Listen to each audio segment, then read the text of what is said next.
Grog. O.J. Simpson is dead. Well, hey!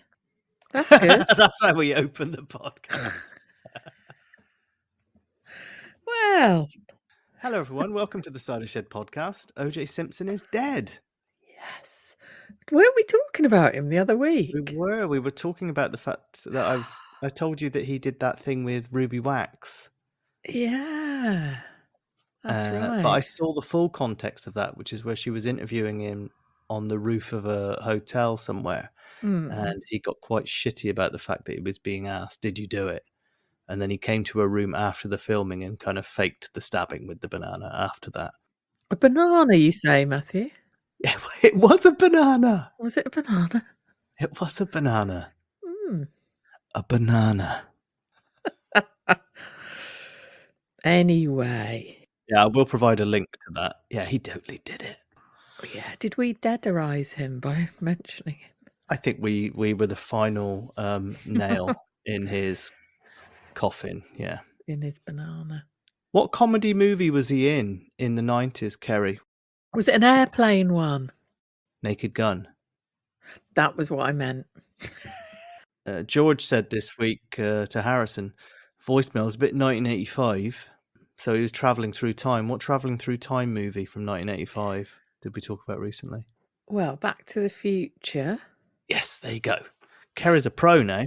By the way, a lot of people have asked that you quiz me on 80s classic movies with lines as well. So we'll have to figure out a way they can do that because they're going to have to get the message to you without me seeing it. DM the Cider Shed on Twitter. I'm on Instagram. You can DM me on there. Also, listeners, when everyone sent their lines in to me, they didn't say what movies they were from. Put the name of the movie in parenthesis for Keri, will you? Ooh. Oh, you knew them, didn't you, Matthew, without having to look them up, I expect. Of course I did. I did ask for classic movies. Come on. I mean, when you think Say Hello to My Little Friend is from E.T.,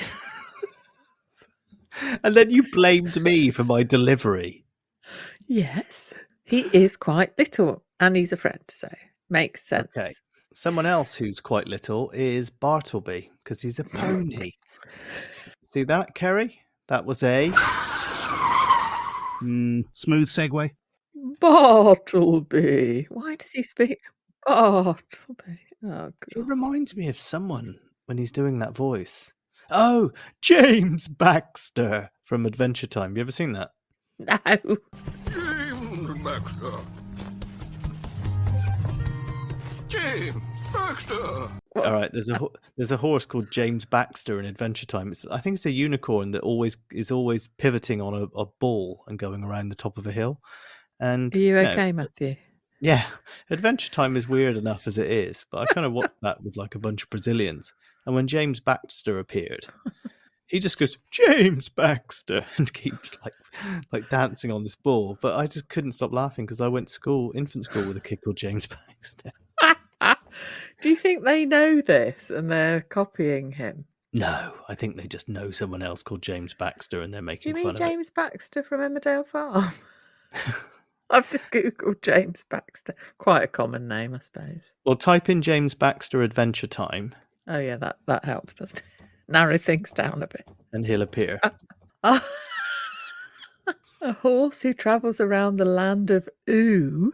Yeah. Cheering people up by balancing himself on a beach ball. He's loved by the community. James Baxter. Wow. Is this a stoner cartoon or something?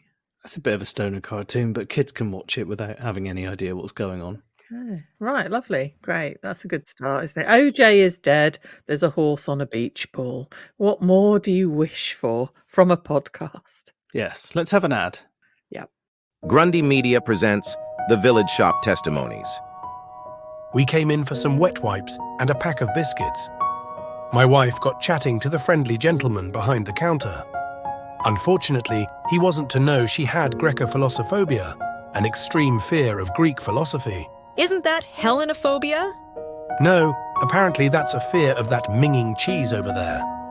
Anyway, as she was settling up, he started quoting Plato's allegory of the cave. She dropped the hobnobs, vaulted through the window, sprinted across the green and up into the Hassett Hills. That was 3 years ago. I haven't seen her since. At least she has the wet wipes.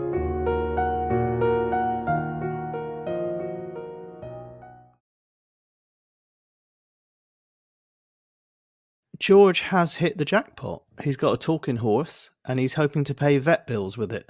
What acid-riddled brain came up with this storyline? I daren't imagine.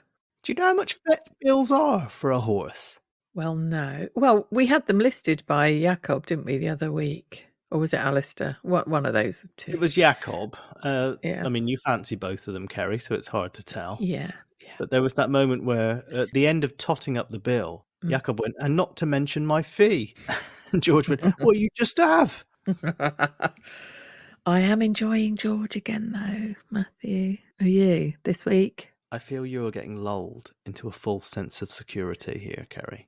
I'm not secure, but I like him as a character and what he's doing. I like, when he was in the tea room, he was all over it. He knows what he's doing.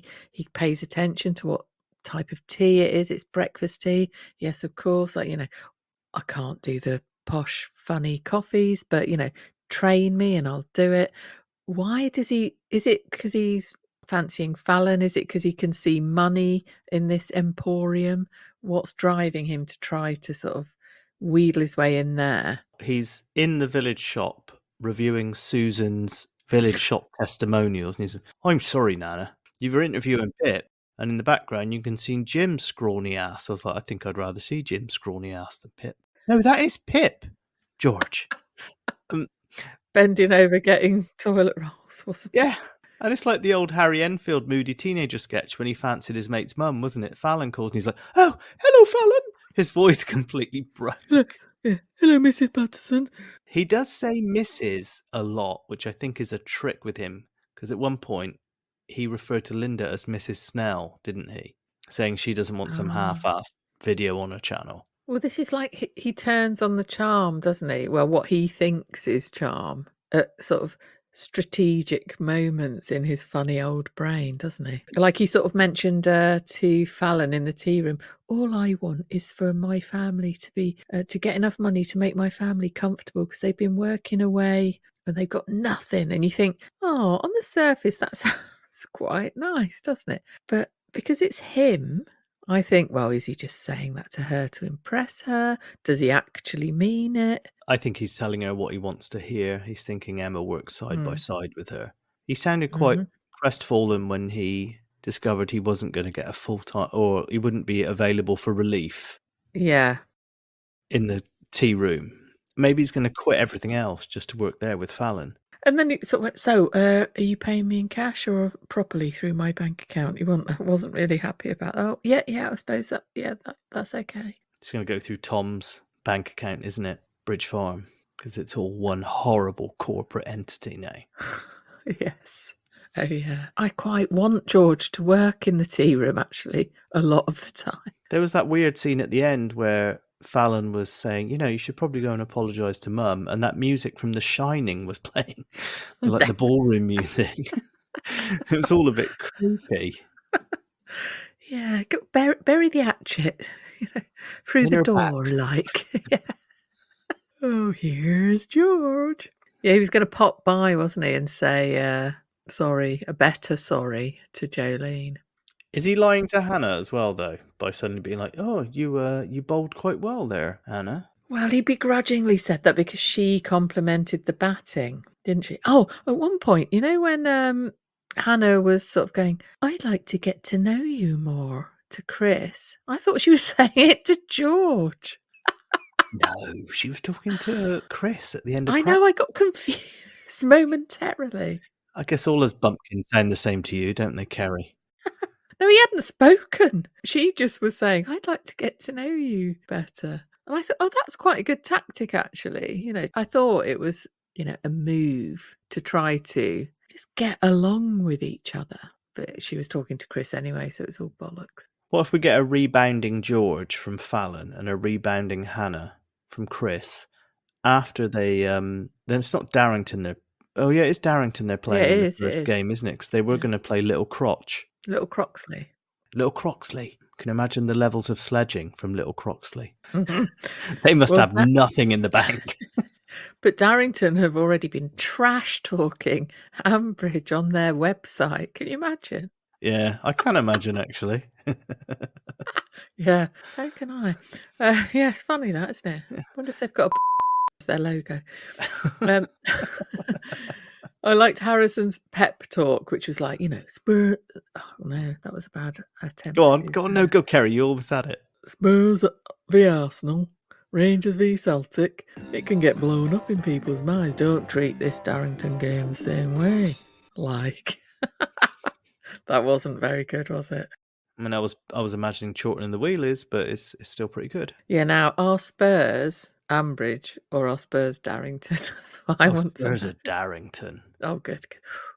Oh, can I just mention a little lovely sort of Cider Shed podcast, little listener story to do with Arsenal? It's just sprung into my mind. This will be faded out, but okay. Oh, God. Well, there have been a few lovely stories from our listeners this week. Yes, so nice. So James he contacted me saying, "Oh, I realise you're an Arsenal fan. I've got a spare ticket to Arsenal Aston Villa Sunday. Would you like to go to the Emirates?" It's been really hard to get a ticket for years for me, and I sort of went, "Well, that's amazing. Thank you. Would it be weird if my son went, because he's the real gooner in our household?" And so my son is going, courtesy of a Cider Shed pod listener, to a match at the Emirates on Sunday. And I'm going to go up to London to meet James, have a beer before the game. They'll go off to the game. I'll sort of be slumped in a pub with Arsenal fans watching the match near the Emirates. So I was like, bloody great. And he won't take any money for it. I mean, Max is thrilled about this. Slight digression, but because Spurs Arsenal was mentioned and this lovely thing happened with a listener, I sort of had to mention it. Who will win the cricket match, do you think? What with Hannah's bowling and George's magnificent batting? I think they're going to win, and then George and Hannah are going to get it on in the pavilion. This is Sunday, isn't it, the match? Yeah. Yeah. Lillian was trying to rope Chris into working behind the bar of the... Does she just not realise that people have other jobs in this village? She's like, "Hello, Chris. You're quite hot. Why don't you work behind the bar?" And he was like, no, I... Oh, God, she's such a randy woman, isn't she? Yeah. Oh, it'd be lovely to have someone good looking. And he went, "Don't tell Kenton that." Bartleby. Whatever. It sounded like Kenneth Williams. So he dished the dirt on Derek Fletcher shagging... Who was it? I don't know, but he's got a garden full of gnomes. No, Jean Harvey. Ah, yes. It was Adam and Ian that had a gossipy night with Susan. Do you remember when Adam started working at the dairy? Yeah. And then he invited her round They for got a dinner. bit tipsy, didn't they? Yeah. Ian had worked in a restaurant. Derek Fletcher and Jean Harvey used to go there while they were having an affair. Yes, well remembered. The Bartleby thing was like, oh, they were shagging so hard it made the house fall down or something, didn't it? Was it the pillars of society were shaking and all the gnomes were looking the other way or something bizarre like that, wasn't it? Yeah. I loved how Harrison strode into the shop as well about when they were conversing around, oh, you be careful, you'll be done for slander. And he went, oh, it's not slander, it's libel. And if it's true, it's neither. He's like, doesn't give a shit. Bartleby said that there'd been like a serious liaison. Bartleby said. That's a triple word score on Scrabble for Jazzer, isn't it? I don't know that word. Oh, okay, he's Scottish, isn't he? No. God, everyone's Harrison this week. I don't know that word. But I'm using it. It's like, that was just mental, wasn't it? Is this a word? What, liaison? Yes, it is. The Bartleby stuff, it's passing me by, really. I'm not that fussed, are you? What's the point? Is it going to lead somewhere? Is someone going to get really arsey about it? Yes, because they decided tonight they're going to go after Justin. Oh, well, I don't mind that. That's fine. I go all guns blazing there. What are they going to say? Well, look at this prick. Look at this dandy with his fucking toupee. Thinks he His doesn't know. ex-wife's. Yeah. His ex-wife's shagging Brian. You think we don't know about his daffodil picture in the field? Miranda thinks Brian's a much better shag than Justin. Whoa. I remember seeing the two of them go at it in their purple onesies during COVID. What a sight that was. Come to the ball and see just how fucked off Lillian is. Whoa. Oh my God. It's like a sort of hoarse town crier, isn't it? Hear ye, hear ye. It's like, Labour under Ed Miliband announced their manifesto on a tombstone on a barge going oh down yeah, the that Thames. was clever. And wasn't it? Armando Iannucci tweeted out, if you want to know why we stopped doing the thick of it, this is it. Yeah, the truth is stranger than fiction. And I feel like Always. we're at that limit with the cider shed. Can we possibly go on anymore? Oh no, don't start saying that, Matthew. Come on, get a grip, love. Kerry, Yeah, is it break time? yeah, let's have a little break. We went a bit weird. Yeah, let's break. Gather ourselves. I only went in for some fish fingers and a loaf of bread. I was waiting to pay when suddenly a gravelly-voiced elderly gentleman asked me if I'd be interested in availing myself of some out-of-date cola cubes that were on offer. There was something bewitching about his sales technique. Before I knew it, I was leaving the shop with an industrial pack of poppers, a lifetime subscription to Witch Badger magazine, a small nuclear warhead, and a tracker mortgage. Fuck you, Village Shop!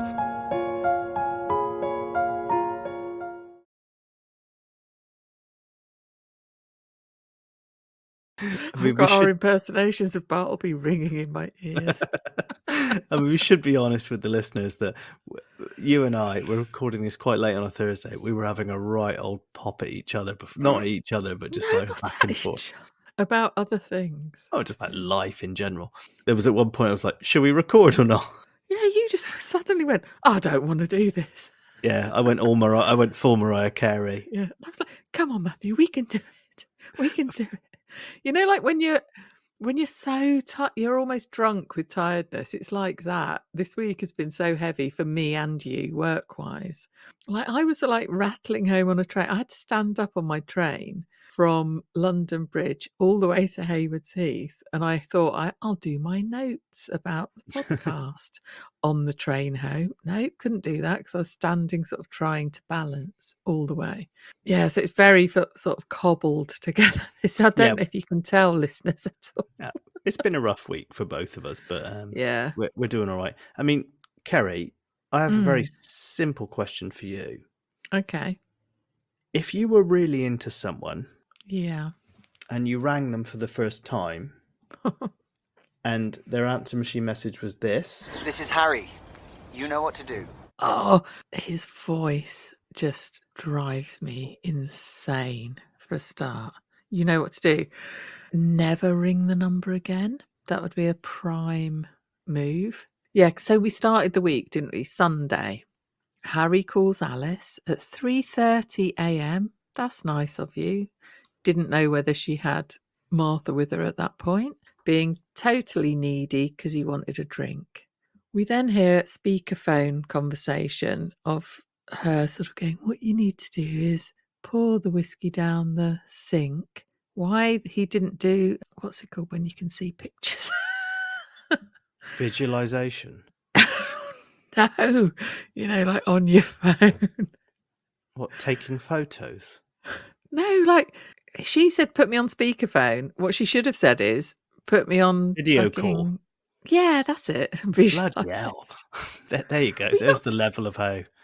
Yeah, this is how mashed our brains are. So in my mind, and I tweeted about this, he's pouring a bottle of milk down the sink and the whiskey's on the sideboard. And he has that after the phone call's finished. It's a bottle of Blue Nun he's pouring down the sink, isn't it? Well, there's no proof it was anything alcoholic, is there? Is my point. So why speakerphone? Why not show me what you're doing with modern technology where you can film and with pictures, I can see that it is the whiskey that you're pouring away. Anyway, it was a sort of side point of she trusts him to be doing what he says he's doing. And I think she's a fool to do that. I think it was one of Natasha's summer orchard juices that he was pouring down because he went, oh, the smell. Yeah. Oh, it's all gone wrong at the bottling plant this week, hasn't it? Yeah, she bottled her shift, didn't she? Oh, here's an alternative. This is Harry. You know what to do. Piss off. Shut up, you soppy wanker! Yeah. Oh, there was a great tweet this week, but they said this is the worst phone sex ever. Where she was like, take the bottle, pour it down the sink, run the tap, because that gets rid of the smell. And then we'll do a crossword together from the Borchester Echo. And he went, at first he sort of went, are you going to read me bits from the Borchester Echo? And she went, no, whatever. As long as it's not thinking about drinking and it's not drinking. And I thought, well, stop mentioning drinking. Oh, he's vile, vile, vile. Don't like him. She shouldn't be dealing with him. When he sort of did that thing where he went, have you told your sponsor that you're helping me? Because I've read that if you're in a relationship with someone, you shouldn't be helping them out or whatever it was. And she was like, well, we're not in a relationship and I don't think we should mention it to my sponsor. I was like, yes, there's a good reason why you're not wanting to tell them, because they just go run a fucking mile away from this guy. He actually used the terminology, didn't he? You're not meant to buddy up with. Oh, yeah. He's lying, isn't he? Yes. And there's no way that someone who, in Alice's case, is 18 months into this process? Mm. No, well, it's 3 years since Alice was born, right? Sorry, it's 3 years since Martha. No, I almost believed you there. I sort of go, yes, it is, yes. Yes. Her first birthday is in 7 months. It's 3 years since Martha was born. And so all of that stuff has happened in that time. There's no way that she should be helping someone else, least of all a dysfunctional ex who hid it from her with his rehabilitation. I cannot fucking stand this guy. Anything about him. The minute he came on, sober, awful. Do you know, I was actually thinking that, though. I was questioning myself and the script writers, and I was thinking, are we actually supposed to have any element of sympathy, empathy, feel any kind of, I don't know, generous spirit, wrong word, for this character? But do you know what I mean? I cannot actually tell whether we're supposed to think, oh, it is tough being an alcoholic, or if he's just an arsehole. Well, can't he be both? Oh, he can definitely be both. But are we meant to feel something? I mean, I don't know. I get your question, Keri. If they are hoping to elicit a sympathetic response from the listener, well, in this house, it ain't working. I don't know about anywhere else. Yeah, something else has to happen for us to do that. To see some sort of genuine actions of... No, I'm sorry. There's very little I could do to have sympathy for this character now. Yeah. I mean, for him to sit there as Alice is saying, I'm an alcoholic, and him saying, I lost a friend to alcoholism. Can I hug you? Oh, he's so disgusting. Honestly, the sound of his voice just does something. Let's just hear it again. This is Harry. You know what to do. Piss off. Shut up, you soppy wanker! When Kate met Miranda. Oh, God, that was the pièce de résistance this week. What a scene. I liked the way that the only way you can get to the restaurant is to walk through a ploughman's. Yeah. Oh, just Miranda sort of breezing into the bull. Lillian spotting her. She was in mid-conversation at that point and went, oh, the brazenness of her. And went over, hello. Really turned on the fakeness to greet her. We've booked a room in the restaurant. And she referred immediately to Brian's Kate and Brian's local, staking her claim on the old Brian stuff. She could have taken it one stage further. Let me just breathe a bit of Brian's oxygen. And when Lillian said, table for 2, is it? And she went, no, actually, it's table for 3. Oh, I absolutely love this character. Miranda is brilliant with Brian, sounds fantastic, just owned Kate, and people should own Kate. And Kate has quickly realised that I'm going to say that I like you, and I'm going to say that I like plain speaking, and that you've got a good aura, because I've met my match here. And if I don't do that, then there's going to be some sort of trouble. What was the name of the event that Kate was hosting at Spiritual Home? Oh, God, it was something about discover your inner child. Connect with your inner infant or something like this, wasn't it? And Brian was like, what does that mean? They're all going to be throwing tantrums and pissing themselves? Yes. And she was like, no, it's about being playful and innocently discovering things. Oh, God. I actually was quite sold on that. And I thought, I'd quite like to pretend that I'm innocent and discovering things anew. But it was a like 1-day retreat, wasn't it? She found Miranda's hairbrush and went, oh, come on, Kate. We're both grown-ups and so are you, theoretically. Yes. It's Kerry Davis, isn't it? There's so many really good, funny lines. The Brian, Miranda, Kate thing was really fantastic. So when Kate first walked in and Miranda said, oh, because she'd come straight from work, how lucky you are to wear such unstructured clothing in the workplace. So unapologetically bohemian. She's like, oh, really cutting. You know, they sound like compliments, but they aren't. Do you hold pagan ritual sacrifices up there at spiritual, what's it called? And she went, home. She said, yes, that's it, yes. Do you murder a firstborn on the first night of Midsummer's Eve? Well, actually, we do.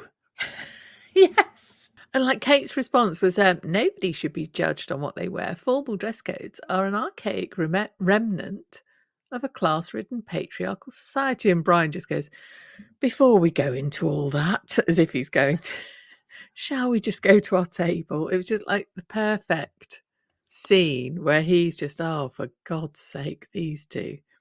All I want is food and wine. Yeah, Brian should have just said at that point, I'll have the chicken, please. Yeah. And Kate seriously thought, like, I'm going to grill this woman about, how serious are you taking things? And Miranda was like, I take everything seriously, especially pleasure. What a brilliant answer. Keri, quick quiz. How many properties does Miranda have?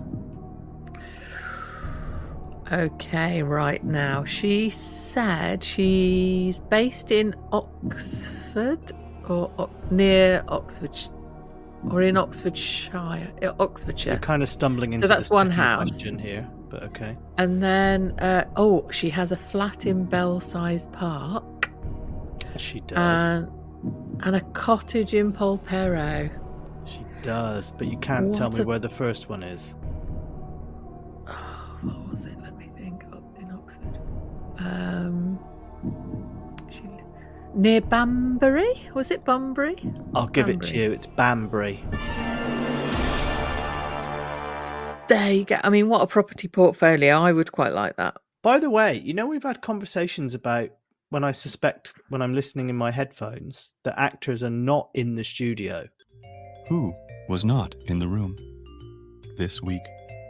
I noticed that when I was listening on my AirPods on the train. I thought Brian wasn't where whoever he was speaking to was supposed to be. Does it involve Brian? It does involve Brian, but I think Brian was in the room. I think Brian and Miranda were in the room too, but the exchange in the house between Kate and Brian was a little stilted.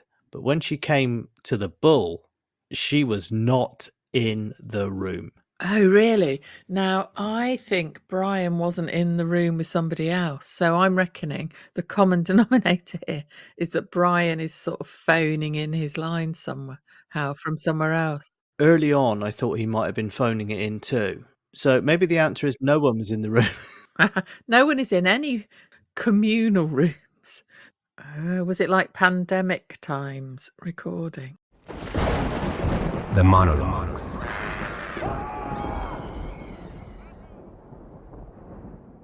I did love that Miranda said, I'd like to quiz Kate. It goes both ways. I'd like to know about your family. She could be a serial killer for all I know.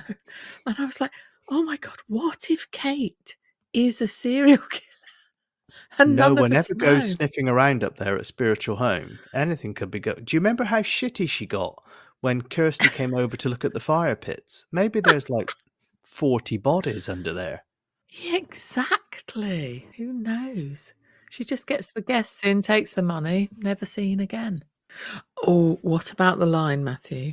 Exactly how many children do you have on how many continents? How dare you, Keri? I will not answer that question.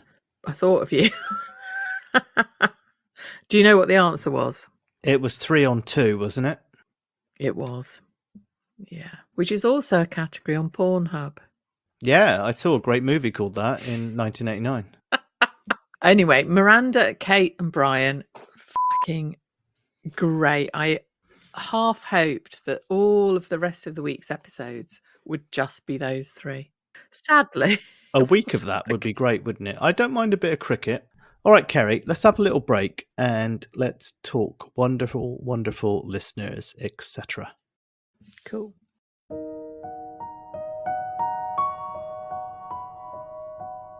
It's a great shop for nicking stuff. I've told all my mates.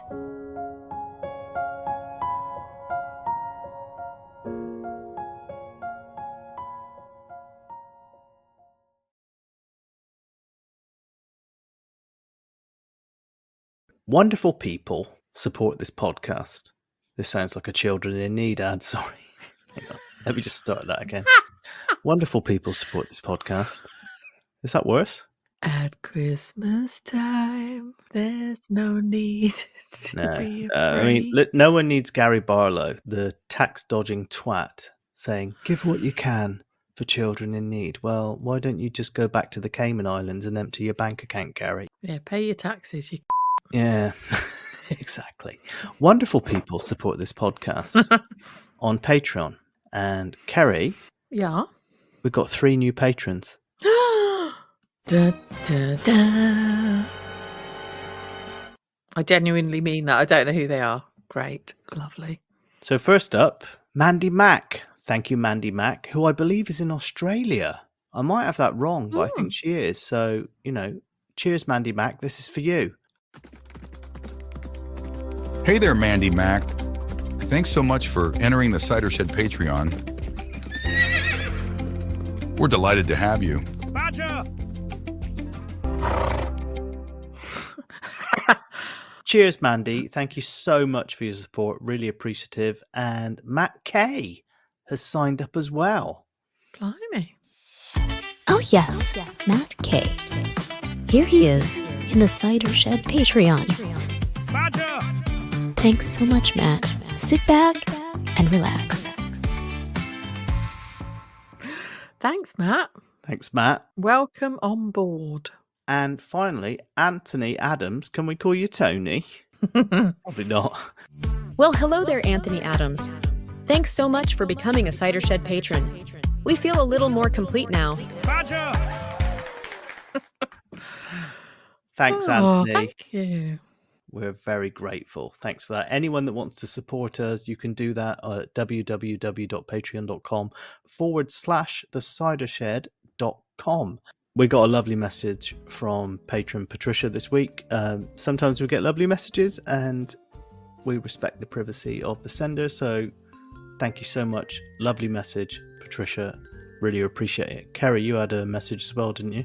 Yeah, I've had a fabulous message from Laura Martinez. So I'm not going to go into the details of it because it was quite a lengthy one.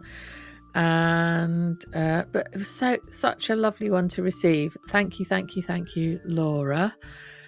Also had an interesting message from Dudley. Dudley Butt. A true story for you. I've been listening to The Archers from the very beginning. As a child growing up on a farm, it was compulsory in the 50s. I noticed later in life that nearly every episode had the line, fair enough. I wrote, in brackets, a real letter in those days, close brackets, in 1976 to producer William Smethurst, stating that I had spotted the scriptwriter's in-joke. I got a letter in reply from him with just 2 words, fair enough. My point is that this in-joke continues to this day. Nearly every episode has a character, often a Grundy, but not always, saying, fair enough. There are too many for it to be a coincidence. Could you perhaps mention the possibility and see if anyone else has spotted it? Growing up, I always imagined my farming grandparents as Dan and Doris and my parents as Phil and Grace/Jill. That makes me David. And so, I don't know if you want to admit that. And don't forget that David was suspiciously at the scenes of death of Jethro, Doris, and murdered Nigel, and a badger. Badger! Yeah, didn't he chainsaw a tree that then fell on Jethro and killed him? Oh, yes. He is a serial killer, David. Yeah. Not Kate. Miranda's barking up the wrong tree there, isn't she? Exactly. Maybe they're all serial killers, Matthew. Maybe. I ventured into The Archers for the first time today, and I asked, it's been a busy ass week, just about to listen to The Archers for the first time, anything I should know? And I got a lot of people. I'm just going to read one quote. It was from Lynn Bird, who just went, ugh.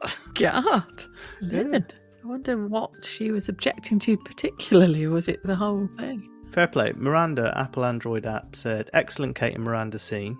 Mm-hmm. Pat said, George and Hannah, Chris and Hannah, but top of the bill, Miranda and Kate. And it's a Kerry Davis week. Yeah. Ambridge Pony Club said, get Matt_Mark2 and Kerno27 on to vent about the tree surgery gubbins. I have suggested they email us about those things. As we're recording on Thursday, we'll get into it. Actual tree surgery. Yeah, I know. They have. Yeah.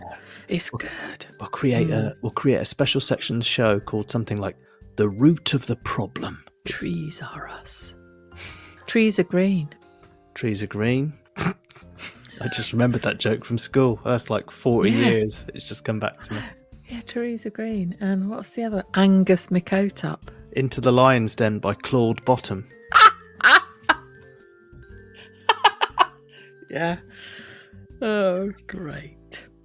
Claude Bottom. Oh, God. That's so stupid. Oh, God. Kerry. Yes.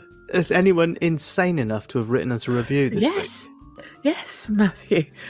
We have had another 5-star review, and the title of it is Scrambled Eggs. It's by Morello7777. Now, I know that Morello7777 has written reviews before, but they've taken the time to write another, so I'm going to share it. If anyone hasn't already cottoned on to just how funny this podcast is, they should treat themselves to listening to this episode, especially to the rules sequence for the Bulls Mad Egg and Spoon race held during the Easter weekend. I have listened and re-listened to this sequence at least a dozen times, and it makes me laugh every time. And that is thanks to you, Matthew, with your creativity.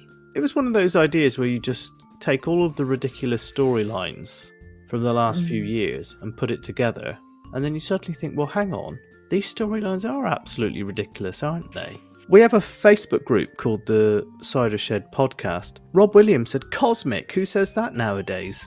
Will said that, didn't he? Eddie said we've only got to lay 7 more slabs, then we can have a break. And he went cosmic. And I noticed that Fallon said awesome to George. Whereas Harrison said something like, all right, cocker. He said, all right, cocker. All right, Georgie boy. It was all getting very informal. Nina said surely they should pass the course before buying all the changeables, etc. What if they don't pass the course? What if Emma passes and Ed doesn't? There's lots of question marks. And Oh, that's a good storyline, isn't it? I think it's going to end in disaster, isn't it? Yeah, we need 4 of those chainsaws. Or was it 2 for aerials? Are they chopping down aerials as well as trees? Thanks to Rob Killick that sent us another Badger beer, which is different to the other Badger beers that we've... How many of these Badger beers exist? What is it about badgers that beer people want to have them on their marketing? Do you think Natasha's going to have a badger juice? This is from Badger Brewery, but the beer is called Thirsty Ferret. Ferret. Matthew, we need to get sponsorship from these people. Yeah.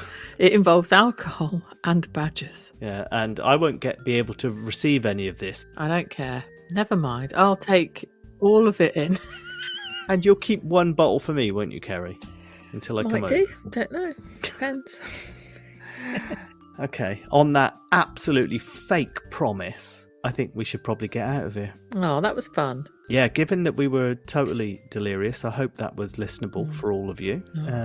If something cataclysmic, and it would have to be pretty fucking cataclysmic, happens on Friday, we might do an insert. But I think we're going to put Friday in as a... Should we do it as a Patreon next week? So yeah, we can, if something exciting happens on the Friday episode of The Archers, we'll pop it into Patreon next week, early next week. Yeah, let's do that. Yeah. Okay. Listen, everyone. Love you, Keri. Thanks for bearing with me this evening. Oh, is it, what, me or them? No, I'm to both of you. We've got one listener to and both you. Me and the listener. I wonder who that is. My mother. Hello, Mum. And Mary, your auntie. No, hang on. My mum and my mother-in-law listens as well. We've got one listener in the south of Brazil. Yeah. My brother does as well. Hi, Sam. Yeah, thanks. Yeah, all of our 7 listeners. Thank you so much. You know, there you go. Tell your friends about us, and we might be up to 14 next week. Oh, apologies for the slightly hysterical episode, but you know, we love you, you love us. Let's get it on. That's a bit presumptuous, Keri. They do. All right, okay. Big kisses, everyone. See you later. Bye.